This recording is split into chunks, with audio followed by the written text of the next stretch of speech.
Morning साथियों, आप सभी का स्वागत है शिशिर कंपटीशन क्लासेस के ऑनलाइन प्लेटफॉर्म पर। मैं हूं शराफत अशफाक। जैसा कि आप सभी जान रहे हैं कि आदरणीय शिशिर सर जी के नेतृत्व में ये जो शिशिर कंपटीशन क्लासेस है, कंपटीशन की दिशा में एक के बाद एक झंडे गाड़ता चला जा रहा है। आज इसी क्रम में मैं आप लोगों के लिए फिर से एक नई वीडियो लेकर उपस्थित हुआ हूं। और जैसा कि आप जानते हैं कि सुरखरू होता है इंसान सदा ठोकरें खाने के बाद। सुरखरू होता है इंसान, गंभीर होता है सदा ठोकरें खाने के बाद। रंग लाती है हिना पत्थर पे घिस जाने के बाद। जब मेहंदी घिस जाती है तभी उसमें कलर आता है। यानी सारांश की बात अगर करें तो सारांश मात्र इतना है दोस्तों कि जो भी इंसान मेहनत करता है उसका जीवन निश्चित रूप से बदलता है, बदलता है, बदलता है। तो चलिए, जैसा कि आप सभी जान रहे हैं कि जनपद का सर्वश्रेष्ठ संस्थान यानी शिशिर कंपटीशन क्लासेस आपके लिए विभिन्न प्रकार के जो प्रतियोगी पैकेज हैं, जैसे एसएससी है, रेलवे है, आर्मी है, यूपीपी है, यूपीटेट है, सीटेट है, सुपरटेट है, यूपी ट्रिपल एससी और एसएससी जैसे सारे एग्जाम आपके लिए लेकर आया है मात्र 999 रुपए। अच्छा, मतलब अचरज वाली फीस है, आश्चर्यजनक फीस है। आप सोच नहीं सकते, इतने में तो आपको ऑनलाइन कोर्स नहीं प्रोवाइड किया जाता है जितने में हम आपको ऑफलाइन कोर्स जो है उपस्थित करवा रहे हैं। तो साथियों, अगर आप चैनल पर नए हैं तो वीडियो को लाइक, शेयर और सब्सक्राइब करने में बिल्कुल भी कंजूसी न करें। और हम शुरू करते हैं अपनी वीडियो को। देखिए, जैसा कि आप जान रहे हैं कि लगातार मैं आप लोगों के लिए ऑनलाइन प्लेटफॉर्म पर आपके लिए कुछ ना कुछ वीडियो, अच्छे कंटेंट जो आपके परीक्षा उपयोगी कंटेंट हैं वो आपको प्रोवाइड कर रहा हूं। ऐसा ही एक महत्वपूर्ण चैप्टर जिसको हम कहते हैं बौद्ध धर्म, आप पेपर उठाकर देखिए, मेरी बातों पर विश्वास मत कीजिए। बौद्ध या जैन धर्म से आपको क्वेश्चन जरूर मिल जाएगा। और विशेष रूप से उस क्वेश्चन को अक्सर बच्चे गलत कर देते हैं, क्योंकि वो क्वेश्चन आप कहां से देखते हो? बौद्ध संगीतियों से। लोग इसको इसलिए इतना ध्यान से नहीं पढ़ते क्योंकि उनको लगता है कि इसमें थोड़ा सा इंटरेस्ट कम है, लेकिन वो चीजों को समझते नहीं है। एक अच्छे प्लेटफॉर्म पर जब आप आएंगे तो आप यही सीखेंगे। जैसे शिशिर कंपटीशन क्लासेस में आप आएंगे तो हर विषय का अध्यापक आपको गहराई से जानकारी देगा। वो आपको बताएगा कि आखिर ये संगीतियां हुई तो हुई क्यों, इनका कारण क्या था, क्या रीजन था कि बौद्ध संगीतियों को करना पड़ा। चलिए शुरू करते हैं आज की वीडियो को। और इससे क्वेश्चन बहुत बनते हैं। अभी कैसे क्वेश्चन बनेंगे वो चीजें भी मैं आपको बताता हूं। सबसे पहले तो आप ये ध्यान रखें कि बौद्ध संगीति, अब संगीत क्या है? संगीत का मतलब हम कह सकते हैं मीटिंग। आपको पता है कि महात्मा बुद्ध का जो जन्म है वो 563 ईसा पूर्व में हुआ, यानी ईसा के जन्म के 563 साल पहले हुआ। और 483 में महात्मा बुद्ध का जो परिनिर्वाण है या महापरिनिर्वाण है ये हो जाता है। अब महापरिनिर्वाण का मतलब हम कह सकते हैं कि उनकी मृत्यु हो जाती है, ठीक है, या महापरिनिर्वाण हो जाता है। 563 में जब महात्मा बुद्ध का जन्म हुआ उस समय विभिन्न जो धर्म थे उनमें कहीं ना कहीं थोड़ा बहुत बुराइयां आ गई थी। अब बुराइयों का मतलब ये होता है कि जैसे ऊंच नीच, जाति व्यवस्था, इस सब चीजों को लेकर बड़ा आडंबर फैला हुआ था। तो महात्मा बुद्ध ने जब बौद्ध धर्म की नींव डाली तो उसमें उन्होंने जाति व्यवस्था को बिल्कुल नकार ही दिया। उन्होंने कहा कि आप अगर बौद्ध धर्म को ग्रहण करते हैं तो आप सिर्फ बौद्धिस्ट कहलाएंगे। लोगों को बड़ा अच्छा लगा, खास तौर पर जो समाज का निचला तबका था उसको ये लगा कि हमको एक सम्मान मिल रहा है, अब हम सबके बराबर हो जाएंगे। और इसीलिए लोगों ने झटाझट बौद्ध धर्म को ग्रहण करना शुरू किया। बौद्ध धर्म में बहुत सारी अच्छी बातें जैसे सत्य, अहिंसा, अपरिग्रह, अस्तेय, ये सारी चीजें जो थी इनकी वजह से भी बौद्ध धर्म बहुत तेजी से फैला। जैसे किसी बम को दागा जाए और उसके बाद उसका धुआं फैलता है, ठीक इसी तरीके से बौद्ध धर्म भी एकदम पीक पर पहुंच गया। आपको बताएं इसके बाद क्या होता है कि छोटे छोटे लोगों को छोड़िए, बड़े बड़े राजा, राजकुमार और बड़े बड़े जो शासक हुआ करते थे वो भी बौद्ध धर्म को अपनाने लगे। यहाँ तक कि बिंबिसार जैसे शासक भी जो है बौद्ध धर्म की शरण में आ गए।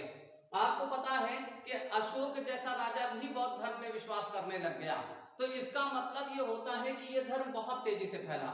लेकिन जब 483 में महात्मा बुद्ध का महापरिनिर्वाण हुआ दोस्तों, जब उनकी मृत्यु हुई तो बुद्ध के महापरिनिर्वाण के उपरांत बौद्ध धर्म के जो दार्शनिक थे बौद्ध धर्म के जो समझदार लोग थे, बौद्ध धर्म के जो टॉप के लोग थे, जो चोटी के लोग थे, उनके सामने एक समस्या आ गई कि कहीं ऐसा ना हो कि बौद्ध बुद्ध के महापरिनिर्वाण के बाद पूरा का पूरा बौद्ध धर्म ही समाप्त हो जाए। इसीलिए बौद्ध धर्म में 4 बैठकें होती हैं, 4 मीटिंगें होती हैं, जिन्हें हम कहते हैं 4 बौद्ध संगीतियां। इस चीज को आप याद रखेंगे।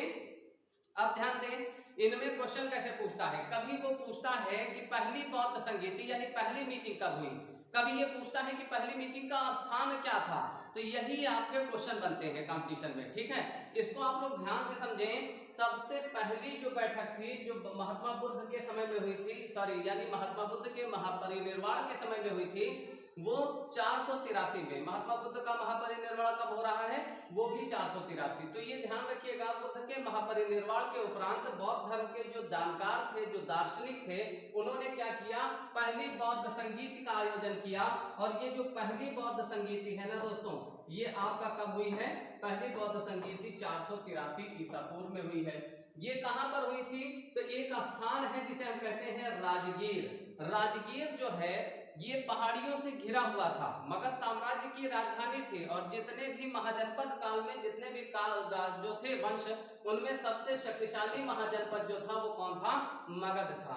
तो ये भी ध्यान रखेंगे कि जो राजगीर है, वैसे तो इसका क्षेत्र अगर पूछा जाए तो वर्तमान समय में बिहार है। और आपको पता है कि बिहार एक ऐसा स्टेट है जिसकी राजधानी क्या है, पटना। और पटना जो है वो गंगा नदी के किनारे है, ये बात भी आप जान रहे हैं, ठीक। इसके बाद देखते हैं, तो यहाँ पर इसी राजगीर को कई सारे नामों से जाना जाता है। इसे राजगृह के नाम से भी जाना जाता है।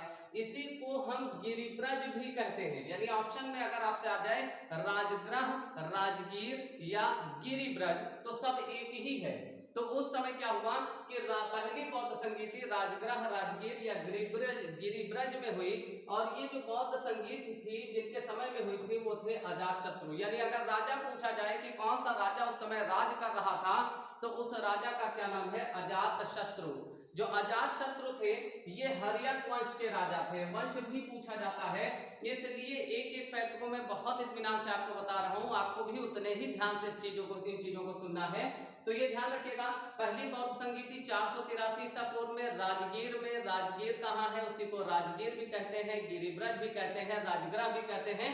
और पहली बौद्ध संगीति जब हुई थी तो उस समय राजा कौन था, तो अजातशत्रु था। और अजातशत्रु जो है वो किस वंश के राजा थे, तो वो हर्यक वंश के राजा थे। और पहली बौद्ध संगीति में जो अध्यक्ष बनाया गया था, वो किसे बनाया गया था, तो वो बनाया गया था महाकश्यप को। तो आशा कर रहे हैं कि पहली बौद्ध संगीति में किसी को कोई दिक्कत नहीं हुई। अब दूसरी जो बौद्ध संगीति हुई है, सेकेंड जो बैठक हुई है, वो आपका 383 ईसा पूर्व में हुई थी। कहां पर हुई थी, तो ये पाटलिपुत्र में हुई थी।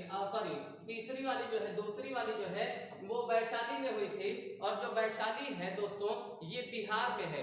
और बिहार में वैशाली भी है और बिहार में ही राजगीर भी है। तो ये याद रखिएगा, शुरू की 2 बैठकें कहाँ हो रही है, बिहार प्रांत में या बिहार राज्य में, ठीक है।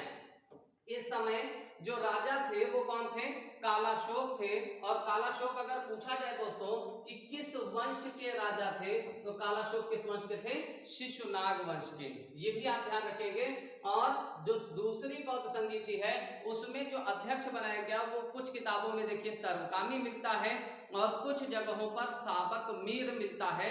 तो चाहे सर्वकामी आ जाए और चाहे साबक मीर आ जाए, दोनों एक ही है। एक विशेष बात याद रखिएगा, परीक्षा में अक्सर क्या होता है कि शब्दों का खेल होता है। जैसे आपको बता दें, एक बच्चे को मैंने लिखाया कि जो मर्मगांव राष्ट्रीय उद्यान है, ध्यान से समझ लीजिए, मर्मगांव, ठीक है। हमने क्या लिखा है बच्चे को कि मर्मगांव राष्ट्रीय उद्यान कहाँ है, तो उसमें जो मर्मगांव राष्ट्रीय उद्यान है ये गोवा में है। लेकिन पेपर में खासतौर पर जब आपका फॉरेस्ट का पेपर हुआ तो उसमें इसने क्वेश्चन पूछा कि मारमुगांव राष्ट्रीय उद्यान कहाँ है। अब बच्चा जो है उसी में कंफ्यूज हो गया, यानी पूरी तरीके से फ्यूज हो गया, ठीक है, कि मर्मगांव और मारमुगांव अलग अलग है, ठीक है। वो यहाँ पर कंफ्यूज हो गया, जबकि उसने अगर थोड़ा सा सेंस लगाया होता तो ये क्वेश्चन उसका जो है सही हो जाता। तो ये ध्यान रखिएगा कि इस तरह के शब्द आते रहते हैं। कुछ जगहों पर सर्वकामी आता है और कुछ किताबों में साबक मीर आता है।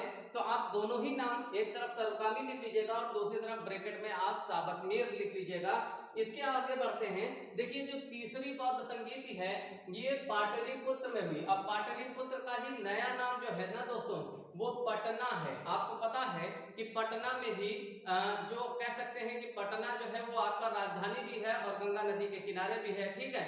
और एक चीज ध्यान रखिएगा, तो तीसरी बौद्ध संगीति भी बिहार में हो रही है। पहली तो कहां पर होती है, पहली बौद्ध संगीति 483 ईसा पूर्व में राजगीर में होती है, दूसरी वैशाली में होती है और तीसरी पाटलिपुत्र में होती है। और तीनों बौद्ध संगीतियां कहां हो रही हैं, तो तीनों बिहार में हो रही हैं। तो पटना या पाटलिपुत्र में हुई। और इस समय जो राजा थे उनका नाम क्या था, अशोक महान। सम्राट अशोक को कौन नहीं जानता है।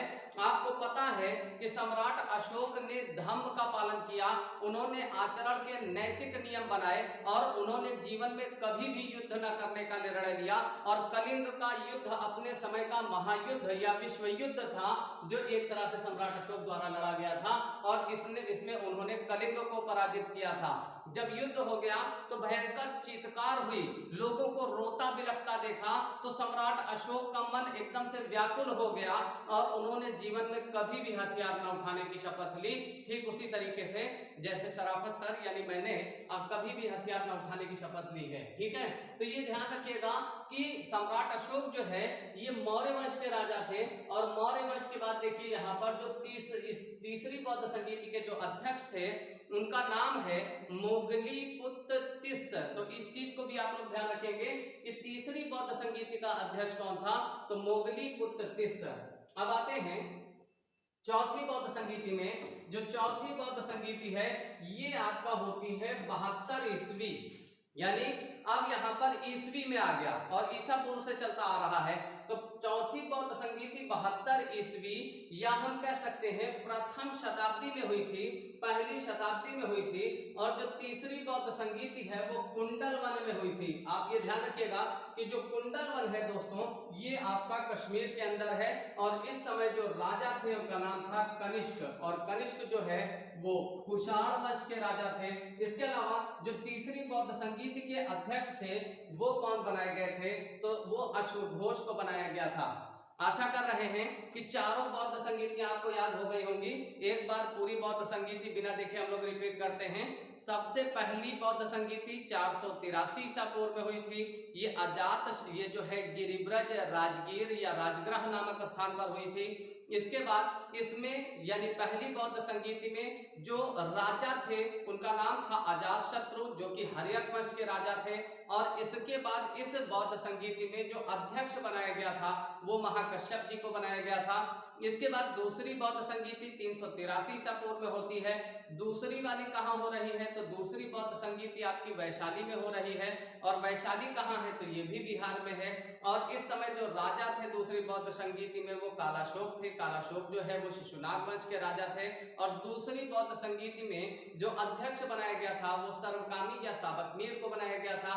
तीसरी बौद्ध संगीति 300 जो आपका 250 ईसा पूर्व में हो रही है और ये पाटलिपुत्र में हो रही है, जिसका नया नाम क्या है, पटना। आज हम लोग पटना कहते हैं, पहले ये पाटलिपुत्र कहलाता था। इस समय जो राजा थे वो अशोक थे और अशोक जो है वो मौर्य वंश के राजा थे। और इसके बाद ये भी ध्यान रखना कि इस समय जो अध्यक्ष बनाया गया था वो मोगलीपुत्र तिस्स को बनाया गया था।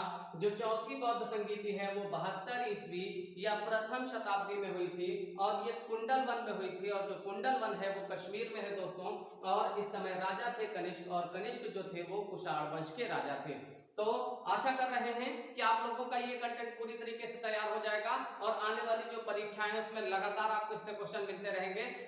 मेरी शुभकामनाएं, शिशिर कंपटीशन क्लासेस की शुभकामनाएं आपके साथ है दोस्तों। तो लग के मेहनत करिए और वीडियो को लाइक शेयर और सब्सक्राइब करिए। Thank you so much.